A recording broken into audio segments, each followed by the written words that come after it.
round, so definitely. Next to interpolate on the part of the minority, Representative Alan T. Representative Terry Redon.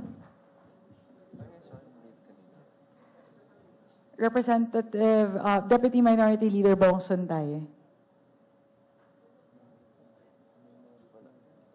Next would be Representative Paulo Henry Marcoleta. You have the floor, sir. Thank you, Madam Chair. I'd like to know the status of the Maharlika Investment Fund because for the last 2 years, the President did not make any mention about the MIF in his SONAs.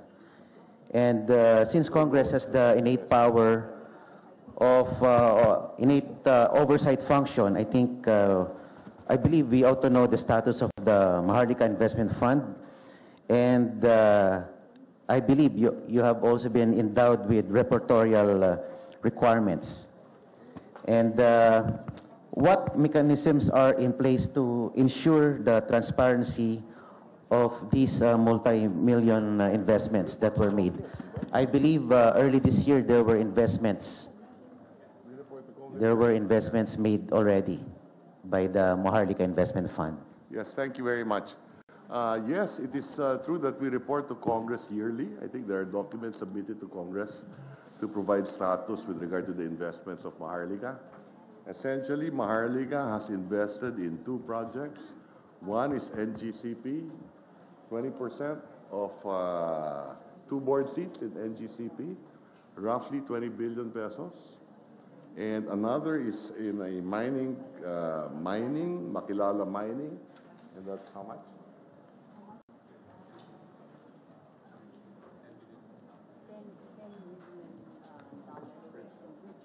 A bridge loan right now of roughly $10 million. The balance, there's 75 billion available. The balance is with Treasury. So it's earning interest on its investment in Treasury bonds. It has provided dividends to the national government of roughly 2.4 billion, if I recall, or 1.4 billion in dividends to the national government. Thank you, Madam. There is a paper submitted to Congress as well. Thank you, Madam Chair, Secretary.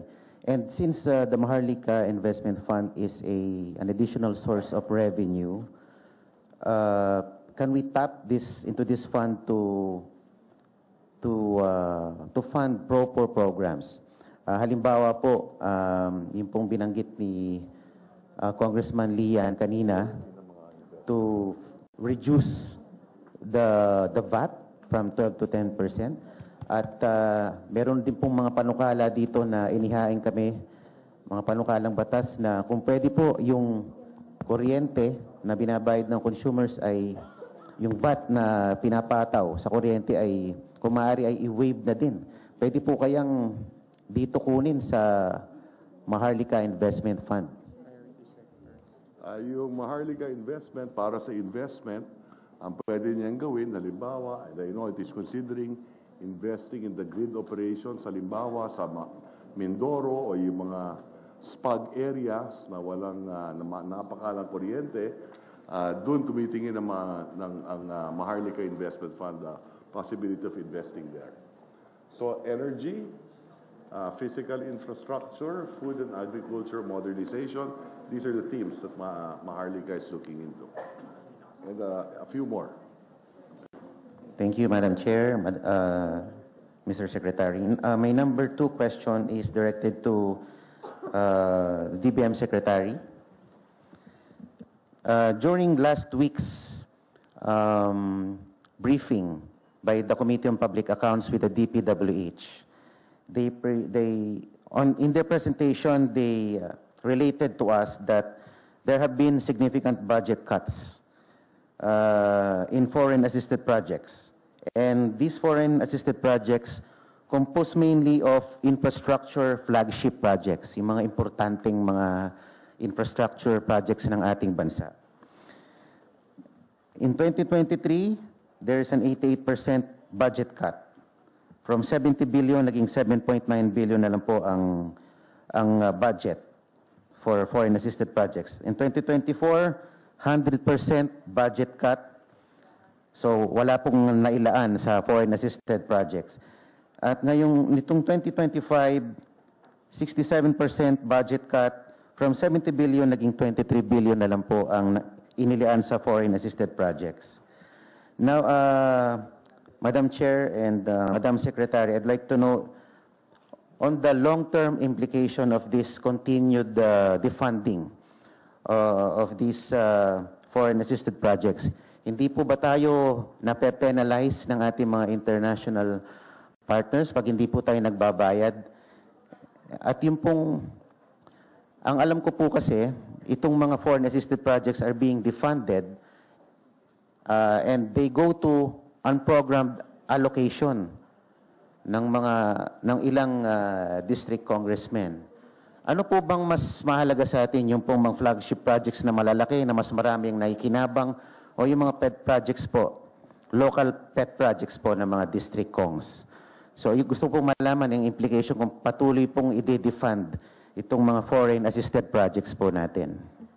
Madam Chair, tama po kayo. Pag ma-defund po yung ating mga foreign assisted projects, magkakaroon po ng delay dito sa ating mga proyekto. And meron din po tayong binabayaran na commitment fees. Pag tayo po ay hindi nakakapagbayad on time nung Magkano mga po yung commitment fees? natin. Kunin ko lang po yung exact number.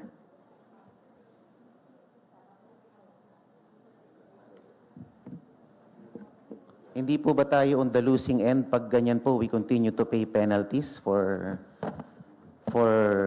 defaults or non-payment of these contracts?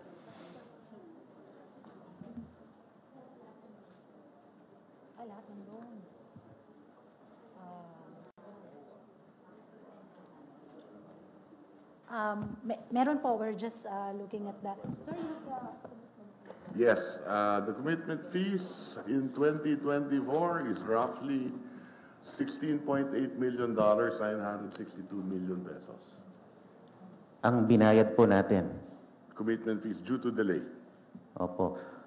Ano po kayang protective mechanisms in place, Madam Secretary, para masigurado natin na hindi po tayo ganitong natatalo sa hindi po pagbabayad ng mga multi-year contracts na ito. Samantalang ito naman po ay dumaan sa iba't ibang level ng approval sa mga sangay ng gobyerno. Ano po kayang magagawa natin para hindi po magpatuloy yung ganitong trend? Well, unang-una, kung ang tinukoy kanina ay tungkol sa unprogrammed appropriations, hindi na dapat gawin ng Kongreso yung paglipat ng foreign assisted projects mula sa program sa unprogram. Dahil unang-una, nade-delay yung mga project, nagbabayad tayo ng commitment fees, at lumalaki ang deficit ng ating pamahalaan. So yun ang unang-una. Pangalawa, maraming nade-delay because also of the pandemic. Yung nakaraan 2 taon, nagkaroon tayo ng pandemic. No? So, budget execution is also important as far as the executive is concerned. Na siguraduhin before we borrow money, we make sure that the project is can be implemented properly. Thank you po, Thank you. Mr. Secretary, Madam Chair. Thank you for the enlightenment po. At sana po, with the new stewardship of our chairperson, sana po ay hindi po mangyayari ito sa 20th Congress dahil tayo po ang kawawa kung nagbabayad po tayo ng mga commitment fees sa mga project na dinedelay dahil hindi po natin binabayaran ito at napupunta po sa mga maliliit lamang na mga proyekto. Salamat po, Madam Chair. Thank you very much. Po ng ating mahal na Pangulo na ang impeachment ay hindi importante. Sabi niya, this does not make any difference to any single Filipino life. So why waste time on it? And despite the admonition of the President, the House, through 1/3 one-third vote, transmitted the articles of impeachment to the Senate. Why didn't we heed the call of the President? Why did the HOR defy the President's pronouncement? Gusto ko lang pong malaman kung ba't ganon. Parang hindi natin sinusunod ang mga pahayag ng ating Pangulo. Before the Honorable Mark, please proceed. Opo.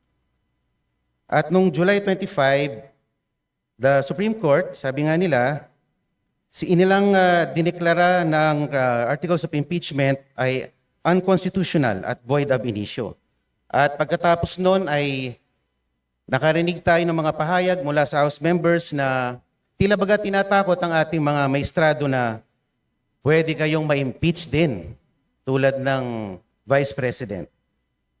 And despite the motion for reconsideration submitted, the Supreme Court, through a press briefer, reiterated that the decision is immediately executory, notwithstanding the MR.